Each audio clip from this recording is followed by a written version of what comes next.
Hi everyone, today we are covering simple random sampling. To start off with, let's review a quick definition from before. First one is data, and data is the quantity or categories describe people, animal, or things. So for example, how many siblings you have, what kind of dogs you have. 2.1 simple random sampling. To start off, we're going to talk about the objectives because now it's a little bit more complicated. There's a lot of topics we're going to cover. First thing we're going to talk about identify the individual and the variables and the observations of a study. Second thing we're going to do is describe the 5 steps of statistics. Next steps is identify the sample and the population of the study. And the last one is selecting a sample random samples. So we have a lot of topics and there's more to come. To start off, the individuals. Definition of individuals are the people or object we want to learn about. That's individual. Number 2, a variable is a character of an individual to be measured or observed. For example, individual is a dog, and that dog variable will be what kind of dog, how old is the dog, does it have different colors. Those are the characteristics. Okay, so those are kind of the things that's different between individual and variable. Individual is just that one dog. Variable is the different characteristics. Next one, observation. The data that we observe for a variable. You're checking the dog out, what kind of color it is. So in that case, it's called the observe for a variable. Observation, the data that we observe for a variable. Next one, example 1. We're going to practice the above vocabulary. Example 1, identifying the individuals, variables, and observations. The 5 movies with the largest worldwide gross receipts of all time are shown in table 1. So here is the table 1. And then it says movies with the top 5 worldwide gross receipt. Always check your title. The first thing is movie, and those are the movies. There's a studios. Those are the movie makers. And here's the worldwide gross receipt, million in dollars. U.S. gross and receipt. That's just from U.S. What's the difference between worldwide and U.S.? U.S. just from United States. Worldwide means everywhere else in every part of the world. We are going to talk about the 3 different things we mentioned before. Identify the individual. What is that one piece of information you are trying to figure out? And in this case, each movie, because we are talking about the movie, and then we are going to talk about what happened to that movie. Is identify individual. Well, in this case, is the movie is the individual. So identify the individuals. And in this case, it's going to be all the different movies because that's individual like Avatar. And then we're going to talk about what happened to the Avatar. So identify the individual, you need to list them all. So let me pause it and list them all for you. So for the first thing, identify the individuals. The individuals are the movies, but the problem is we need to list them. Are the movies Avatar, Titanic, Marvel's Avengers, Harry Potter and the Deathly Hallows Part 2, and Frozen. Those are the the title right here. Then we're going to talk about what that individual's special trait. So pause the video. We are going to identify. Second question is identify the variables. The variables is what are some of the things happen to that one movie based on what we have. Well, in this case, it's going to be this movie Avatar, what's something, who makes them?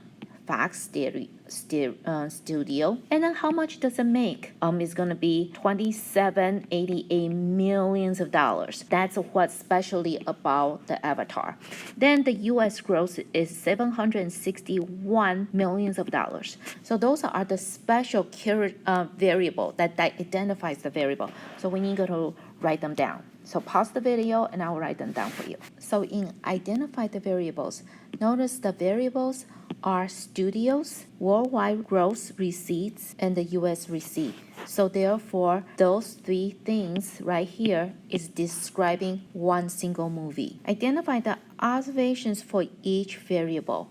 The observation is going to be is under each variable. What are my options? So in this case, if you are looking at studio right here, you have the Fox, you had the Paramount Pictures, you had the Buena Vista, you had the Warner Brother, and you had the Buena Vista. Those are your options under the variable. So those are even smaller breakdown. Pause the video and let me write that down. So for the purpose, I stopped recording because there's a lot of things to write down. We are talking about the observation of each variable. Now, don't forget the variable is individual one is the movies, okay, and the variable is going to be all the different titles. That's studio, worldwide, and US worldwide receipt and US receipt. But then to identify the observations for each variable, so those are the variables. So that's the observation for each variable in each category. What happened? So in studio, those are the company. In worldwide receipt, those are the numbers. In US receipt, those are the numbers. So that is going to be called the observation of each variable. Going on to example number 2, pause it and see can you come up with the individuals, the variables, and observation of each variable. The same idea. So please pause it and try it. So to double check what you guys put down, you should have the individual is gender. When you look at the gender part, because that's the individual piece of information that we found, and that's female and male, those are the individual data that we are extracting. So that should be the individual. What do we want to learn about them? Well, we want to learn about their grade level, their GPA, their children in the family, homework last night, and do they have an Android or iPhone? Those are the things we want to find out for each subject or each individual. And under those individual, what are some of the answer they give? And that is going to be the observation of the variable. Grade level, if you look at it, it's 9, 11, 10, and there's a 12. GPA, you have 2.3, 3.8. So that's what I listed off, all the ones they have. And the next one is children in family. They have 1, 2, 3, 4, 6, and that's all the possibility that they put down. And homework last night, if you look at all the homework last night, 0 to 14, 15 to 29, and let's see, 30 to 44, and we have 45 to 59. So therefore, that's going to be between 0 to 59 minutes, depends on the situation they pick. And then the iPhone, is it Android or iPhone? Well, because what they choose, or iPhone or Android. So I hope that helps on what's individual, what are some of the characteristics, what kind of characteristics does each one of those individual have. And those are your 3 definitions for individual, variable, and observations. What is a statistics? Statistics is the practice of following 5 steps. So this is what statistics based it on. Number 1, raise a precise question, not a very general question, very precise, about one or more variable. Next, create a plan to answer the question. 3, collect the data, which is what we are starting talking to. Analyze the data and draw a conclusion about the question. And when you draw the conclusion about the question, that's when you really need to write down what you are looking for so you can answer the questions from before. Those are some of the steps you should go about. Now we're going to look at the data. A couple things with the data. Within data, you have samples and population. What is a sample? What is a population? Here's the definition. Population is the entire group of individuals about which we want to learn. For example, we want to learn everything about prospect high school students, entire group. Census, a study in which data are collected about all the members of the population. So in this case, this population is going to be, for example, census will be like Prospect High School. Sample, the part of population which data are collected. For example number 3, based on the information I just gave you, a survey of 1,353 American households found that 18% of the household owns a computer. What's an individual? Individual in this case is going to be that each person who took the survey. In this case, it is going to be the household, each household that took the survey. That's the individual in this whole group. So I'm going to pause it and write it. It says, what's my sample? Sample says the part of the population which is data is collected. So in this case, a survey of 1,353 American households found that 18% of household owns a computer. In this case, the survey of 1353 American household, those are the people you asked the question to. We don't care about the answer they answer, but they are the people we asked. So therefore, that's the sample. So you write down 1353 American household. That's your sample. That's the people that you ask question. You don't care about the answer they gave you, but you asked 1353. Then the population, all right, population is the big group. And then sample is what we take from that big population. Population is the group that you want to draw some sort of conclusion. So let's take a look at the question one more time. A survey of 1353 American households find that 18% of household owns a computer. So what's the population? Well, the population is we are trying to get all the idea on the American household, all American household. So that is the answer for example number 3. Skip example 4 through 7 if you are at home taking notes, because that you need the data from school. Definitely we're going to skip that. We are going to go on to the next definition, which is right here. There are two main areas when studying statistics. The first one is called descriptive statistics, the practice of using table, graphs, and calculation about samples to draw conclusion about only a sample. So in this case, you are just talking about from the sample to the sample. Very important. The sample to draw a conclusion to the sample. So small group to small group. Inferential statistics is the practice of using information from a sample to draw conclusion about the whole population. Means you are going from small to make a conclusion to the big. Now, inferential statistics is, for example, saying, hey, Mrs. Wiesman's math class is the high for students is certain amount, so therefore the whole Prospect High School, the high is the same amount, roughly. So that is the difference. So one of them is from the sample, Mrs. Wiesman's class, talking about Mrs. Wiesman's class. And the other one is saying from Mrs. Wiesman's class to the whole Prospect High School. That's a inferential. This is small to small, and this is small to big. And the next one, example 8. So example 8 is that we are going to use what we learned. It says that researchers want to find out how a restricted diet will affect a Labrador Retriever lifespan.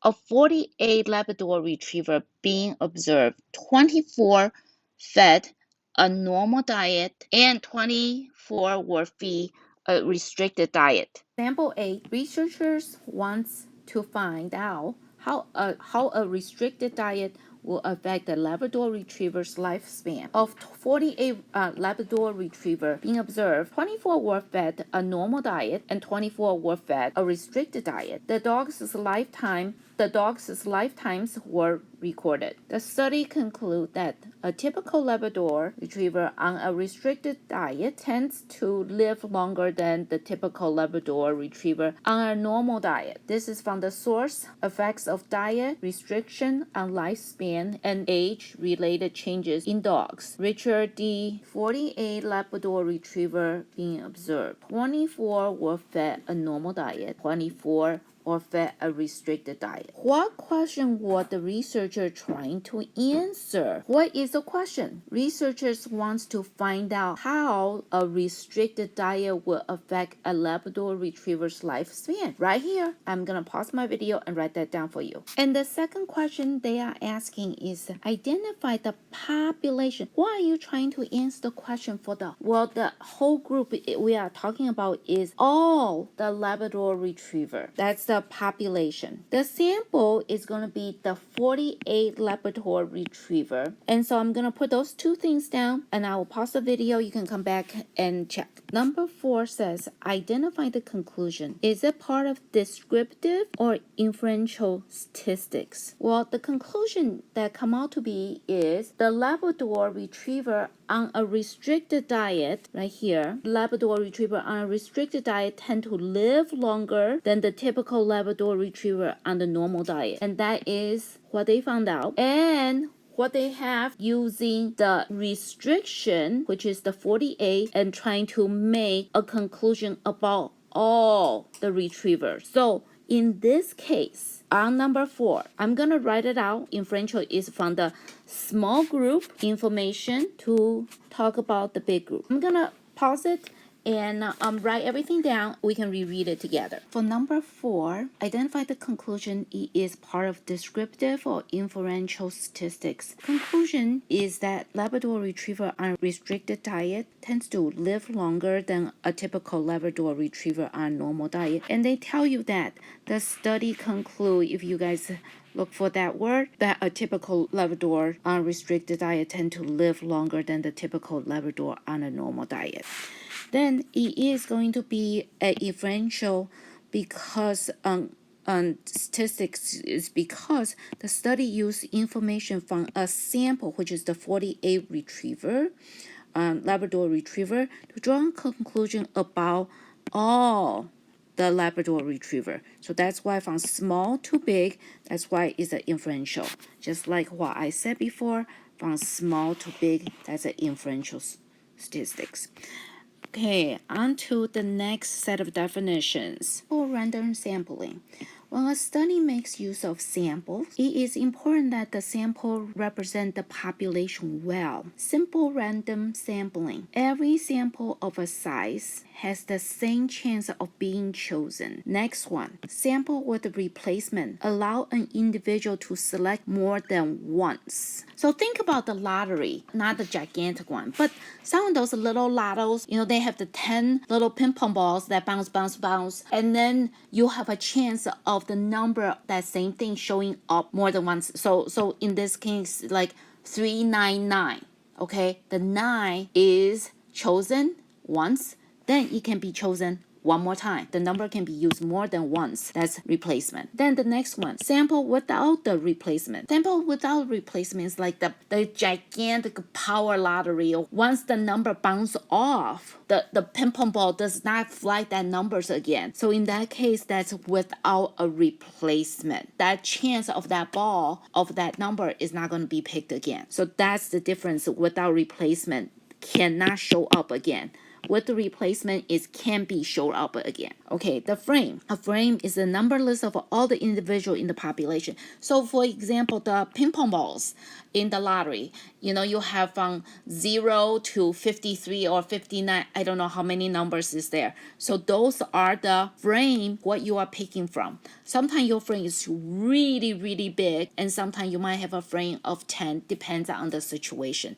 So usually we like to know a frame because we have to decide on a lot of issues based on that frame situation. So those are simple random sampling rules. Now what we're going to do is we are going to use example number, and I'm going to show you how to use a TI-84 to random generate and select 5 of the following 10 students with a replacement.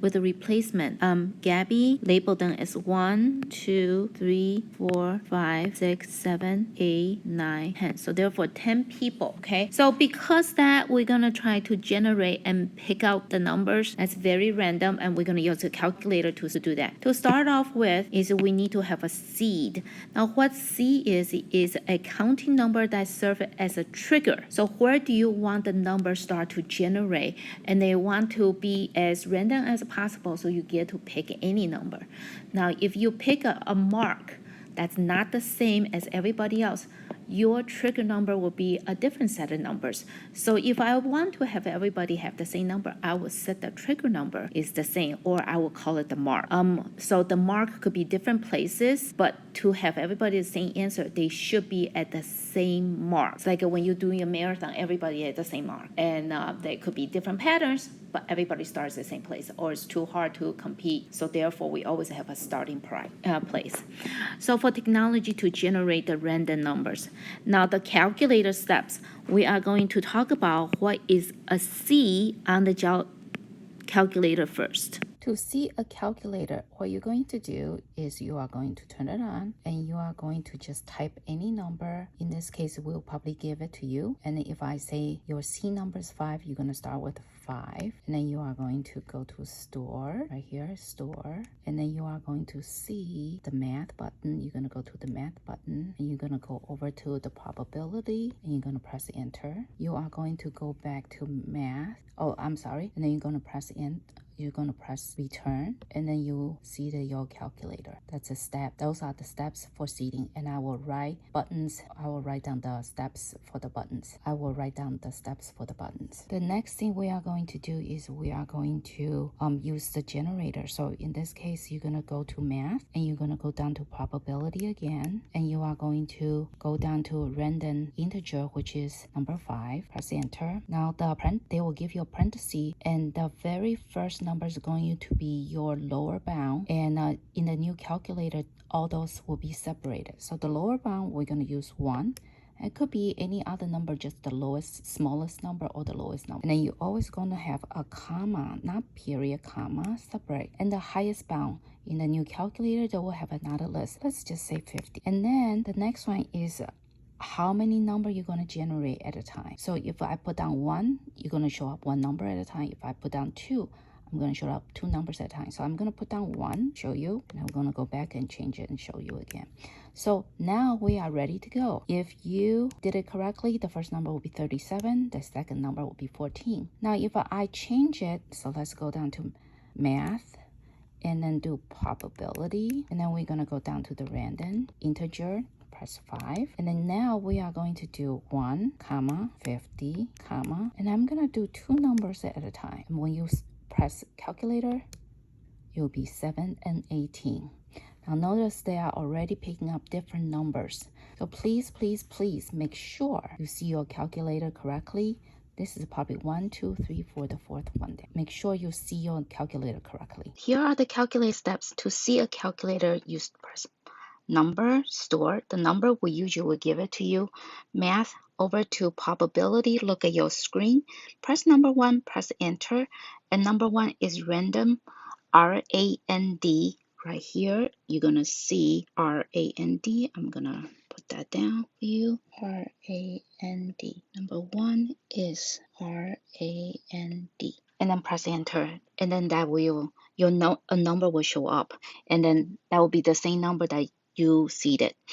Then the second step is to random select the number. You press math and you press probability and you press number 5. And then number 5 is going to give you the random integer like that.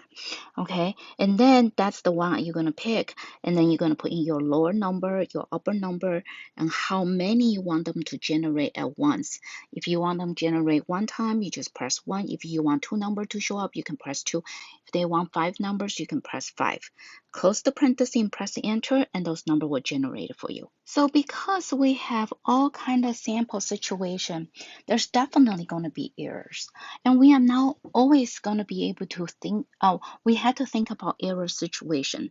So when you talk about sample errors, is the errors involving using a sample to estimate information about a population due to randomness in the sample. Okay, so for example, if you trying to figure out who likes Starbucks coffee, and then you are trying to get examples from the people right in front of the Starbucks coffee and ready to order any Starbucks, your sample is not very random. The second one is if random sample is used if random sample is used to select a large enough samples, the sample errors will not be too large.